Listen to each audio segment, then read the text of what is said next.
There's a moment, right before a person loses control. It's silent. No shouting. No feasts. No chaos. Just that split-second hesitation. When their eyes flicker, their breathing changes, and the mask cracks, that's when the emotionally intelligent strike. Not with noise, not with rage, but with silence. So powerful it erases their opponent's ego. You've seen it happen before. Point two people in a heated room. Point one explodes. Red-faced, spitting fire. The other? Calm, almost amused. And somehow, the calm one wins. Because here's the truth no one wants to admit. Emotionally smart people don't argue because arguing is submission. It means you've been pulled into their frame. It means you're already reacting, you're already losing. And the world is built to make you react. Society teaches you to speak your truth, to defend your point, to be heard. But all that does, it drains you, exposes you, makes you easy to read, easy to control. Look around. The most powerful people in any room, they don't talk much. They listen, they calculate. They make people unravel themselves. You want to dominate a situation, you don't raise your voice. You lower it. You don't explain yourself. You observe theirs. And when emotions rise, you don't climb with them, you go cold. Because the moment you argue, you've made a fatal mistake. You've shown them what matters to you. You've handed them a weapon. And the emotionally smart, they never give that away. Think back. That last argument you had, the one that shook you. What if you said nothing? What if you leaned back, gave a half smile, and let them burn? That's power. That's what they don't want you to learn. So why do emotionally intelligent people stay silent? Because they've learned the truth behind noise. People who argue aren't trying to win. They're trying to be seen. And that's weakness in disguise. Here's the first thing emotionally smart people do instead. They detach their ego from the outcome. You were trained to believe that being right equals being respected. But emotional intelligence isn't about being right, it's about choosing which games are worth playing, and which ones are just bait. They'll insult you, they'll twist your words, they'll dig into your insecurities just to provoke a response. Because the moment you respond emotionally, you're predictable, and predictable people are easy to control. But when you detach, when you don't argue, when you let silence drag on while they fill it with desperation, now you've taken the upper hand. Without lifting a finger, people can't fight what they can't read, and silence. That's unreadable. That's a mirror. It makes them wrestle with themselves. But that's just the surface. Here's the second, darker move emotionally intelligent people make. They make the other person explain themselves to death. Ever noticed how a manipulator loses power the more they speak? Because lies are fragile. Rage burns fast. But cold questioning? That's eternal. When someone attacks you, don't defend, interrogate. Not with aggression, with precision. Why did you say that? Help me understand how that made sense to you. What are you really trying to say? These aren't just questions. They're scalpels. They cut past performance and into the mind behind it. And the emotionally smart never flinch when the truth gets ugly, because they don't need validation, they need control. You see, arguing is a reaction. But questioning, that's a redirection. You're not playing their game, you're turning the board. And every word they say reveals more than they realize. So what does this all mean for you? It means you've been taught wrong. It means your emotions were wired to betray you. It means every time you've raised your voice, begged to be understood, fought to be seen, you were feeding someone else's control. But that ends now. Because if you can master this, if you can walk into a storm and remain unmoved, if you can hear insult and respond with stillness, if you can watch chaos and calmly collect data, you become untouchable, and the world starts to bend around you. But this is only the beginning, because the real war isn't just emotional, it's psychological, and what happens next will change how you see every conversation for the rest of your life. They think your silence is weakness, but silence is not the absence of power. It's the containment of it. And only the emotionally trained understand that. Let's get something brutally clear. Most people are slaves to their emotions. They don't respond, they react. And they think reacting makes them real, raw, authentic. But here's the forbidden truth they never tell you. Reacting isn't authenticity. It's vulnerability in chains. And that's exactly what manipulators prey on. Let me tell you what they really see when you snap, argue, over-explain yourself. They don't see strength. They see a map to every button that controls you. The moment you defend yourself emotionally, you are showing them the levers of your soul. And emotionally intelligent people, they never hand over their internal wiring like that. Because once someone learns your emotional triggers, your beliefs, your fears, you're no longer unpredictable. You're programmable. So how do you break the cycle? You study them silently, without engagement, without ego.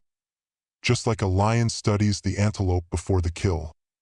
Not to argue, but to understand. Because when you understand someone better than they understand themselves, you win without fighting. You see their fear hiding behind the insult. You hear the insecurity laced inside their sarcasm. You watch them try to trigger you, but this time you don't take the bait. You sit in that sacred space of emotional stillness. And in that space, something terrifying happens. They lose control. Let me tell you about Victoria. She was a product manager in Silicon Valley. Brilliant, precise, and calm.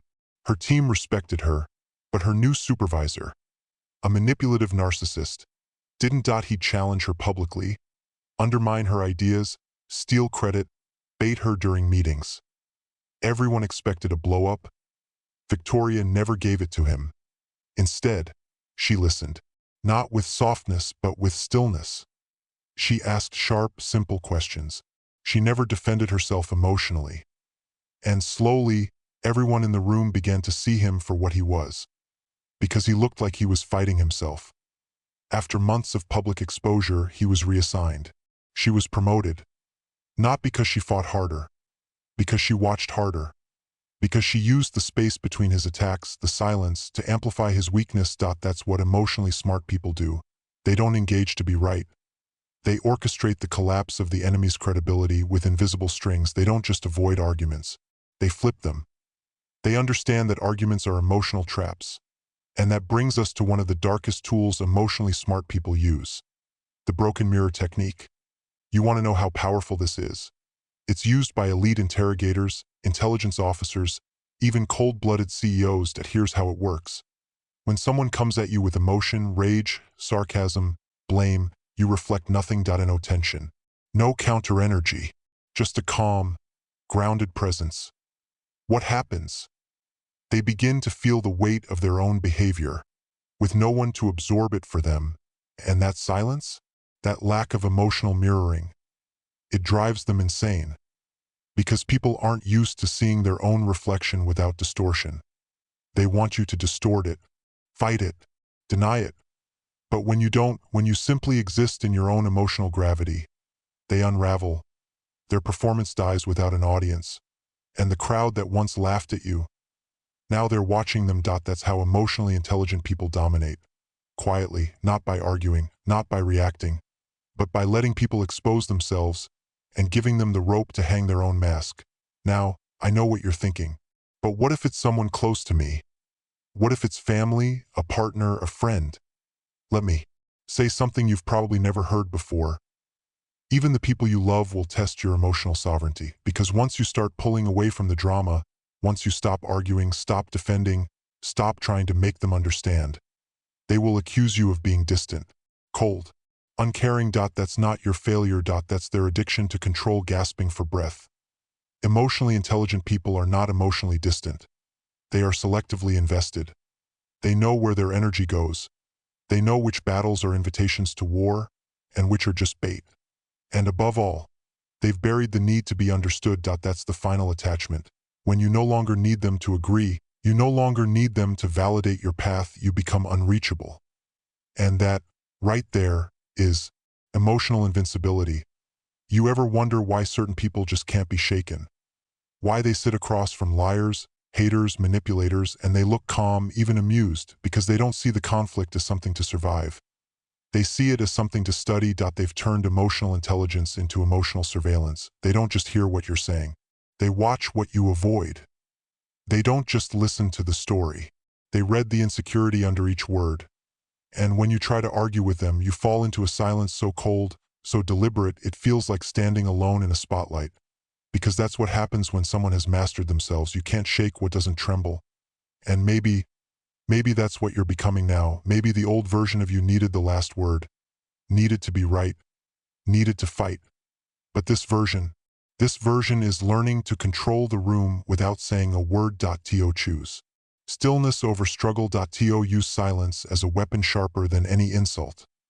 Because the truth is, emotionally intelligent people don't argue.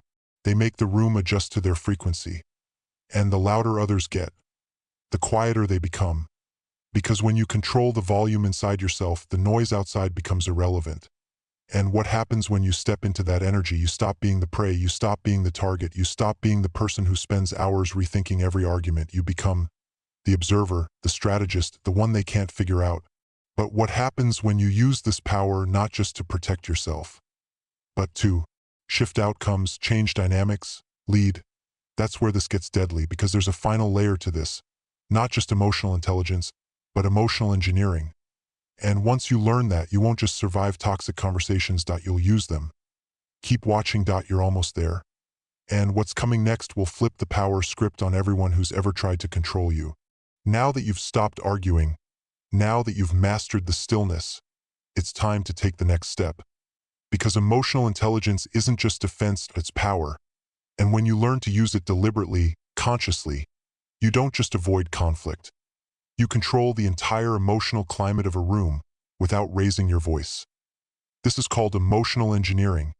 It's the lost art of influencing people without their awareness. And emotionally smart people, they don't use it to dominate with force. They dominate with gravity. Let me explain. That you've seen people like this. They walk into a room and everything slows down. People speak softer, tension drops. Even the aggressive ones hesitate. Why? Because these people have what most don't: emotional gravity. That they've spent years mastering their inner world. Now the outer world bends around them, and here's the part no one tells you. That power is built, not born. And it starts with this one rule: never match the energy you don't want to multiply. Let that sink in. When someone yells at you, and you yell back, you've just validated their emotional state. You made their chaos real. You told the room, this is worth fighting over. But when you stay composed, when your tone drops, your breathing slows, your eyes lock in, not only do you protect your emotional state, you begin to override theirs. Humans are emotional sponges. They absorb whatever frequency is strongest in the room. Emotionally intelligent people become that frequency. Not by force, but by still dominance. Let me show you how this works in real life. Jason was a trauma counselor in a prison. Every week, he sat across from violent men. Men trained to intimidate, manipulate, and explode with rage. But Jason never argued, never defended, never flinched. One day, an inmate leaned in and screamed in his face. Veins bulging, spit flying, fists clenched. Jason didn't move. He simply said, calmly, "That pain's been with you a long time, hasn't it?" Boom. The inmate broke down. Why? Because Jason didn't react to the rage. He spoke past it, straight to the wound underneath. That's emotional engineering. See the pain, bypass the performance, control the direction. Now you're starting to understand. Emotionally smart people don't just understand others, they can guide them. Not with manipulation, with presence. But if you want to go deeper, if you want to use this in high-stakes situations, in toxic environments, in power games, then you need to learn the 3 tools emotionally elite people use daily. And here they are. 1. The pace and lead technique. This is a classic psychological tactic used in negotiation, therapy, even interrogation. You start by mirroring their emotional intensity, not fully, just slightly, enough to show resonance. Then, you lead them back down to calm. For example, you're upset. I hear you, and that matters. But let's figure this out. Calmly, because you deserve a real solution. See it? You join their energy, then guide it. They feel seen, not dismissed. And now they're following your rhythm, not theirs. Point 2. Conversational invisibility. Emotionally intelligent people know how to disappear in plain sight. They ask questions. They redirect attention. They make others feel seen, while staying unread themselves. Here's how they speak. What do you think the core issue is? Interesting. Tell me more about that. Why do you feel that way? While the other person is talking, revealing, unraveling, you're collecting data.no defense. No ego, just mental fingerprints. Because the person who speaks least learns the most. And in the realm of power, knowledge is dominance. Point 3. The emotional redirect. When someone tries to pull you into an argument, they usually use a loaded statement. You never support me. You always think you're right. You clearly don't care. The average person reacts, defends, cracks. But the emotionally smart person redirects. Like this: I can hear how frustrated you are. I want to understand what made you feel that way today. They don't absorb the accusation. They shift the focus to the event, not the identity. That's how you remove the venom without getting bit. These tools are lethal in the hands of someone calm. Because the louder the world gets, the more power belongs to the person who can stay emotionally still, deeply aware, and strategically silent. And that's who you're becoming, someone who doesn't need to fight, because your presence is already a challenge. Someone who doesn't argue, because your clarity kills confusion before it spreads. Someone who doesn't chase power, because you've become the anchor everyone secretly looks to when the storm begins. But there's one more step, and it's the most powerful of all. It's how emotionally smart people win even when the world turns on them. When they're misunderstood, abandoned, attacked, they don't collapse. They don't become bitter. They transform pain into fuel, and that's what we're going to uncover in the final part. The unshakable mindset of the emotionally elite. Because once you master this, no argument, no manipulation, no betrayal can reach your core again. You've felt it before. That tightness in your chest. The storm building behind your eyes. The moment someone says just the right thing to pull your strings, and suddenly you're reacting before you even realize it. Your voice rises, your heart races, and after it's over, you wonder, why did I let them get to me? That's not weakness. That's design. Because you were trained from childhood to believe one lie, that your emotions belong to the world. You were conditioned to hand them over, to seek validation. To defend your feelings. To prove your worth in arguments. To beg for understanding. And every time you do, you give away your center. But emotionally smart people, truly elite, untouchable people, they don't just understand emotions. They own them. Fully. Fiercely. Without apology. This is the final truth. The person who controls your emotional reactions controls you. And until you learn to hold your own emotions like a fortress, you will always be vulnerable to emotional hijack. The guilt trip, the silent treatment, the passive-aggressive jab, the sudden outburst designed to throw you off balance. You've lived this. But now you rise above it. Let me tell you about someone who did. Her name was Mira. Soft-spoken, brilliant, but easily rattled. In meetings, her voice would tremble when interrupted. At home, she'd cry silently after arguments. She thought sensitivity was a flaw she had to hide. But then something broke, not in her, in the illusion. She caught herself, one day mid-argument, staring into the eyes of someone who was feeding off her reaction, laughing at her pain. It hit her like a thunderclap. This isn't a disagreement. This is control. That night, she did something rare. She didn't vent. She didn't plan a response. She didn't drown in the emotion. She watched it. She wrote every trigger down. She didn't run from the fire. She studied it. And in the weeks that followed, she trained her nervous system like an athlete. Cold showers, hard conversations, deliberate silence. She learned to sit in discomfort until it melted. And then she walked back into that same boardroom, and no one recognized her. Not because her clothes changed, but because her energy did. She wasn't reacting anymore. She was directing. That's what emotional invincibility looks like. And it's not about being cold or heartless. It's about being so rooted in your own emotional authority that no one can use love, fear, guilt, or anger as weapons against you. This doesn't mean you never feel. It means you never leak. So here's your final transformation. You don't argue, because you don't need approval. You don't defend, because you know your truth. You don't chase understanding from people who distort your words, because you're no longer addicted to being seen. You see yourself. You hold your emotions like fire in your hands, not to burn others, but to light your way through every shadow they try to throw over you. This world feeds on emotional chaos, social media, toxic relationships, political outrage, family guilt loops, and every time you react to it, every time you take the bait, you reinforce the cage. But now you know the lock was always open, because emotional intelligence was never about being nice. It was about reclaiming the most sacred thing you have, your response, your silence, your choice, your groundedness in moments when others lose their minds. That's what gives you power in rooms where words fail. That's what turns you into the person people can't ignore. Not because you're loud, but because your energy speaks louder than any argument ever could. So what now? You walk differently. You listen more. You argue less. You choose peace like it's a weapon.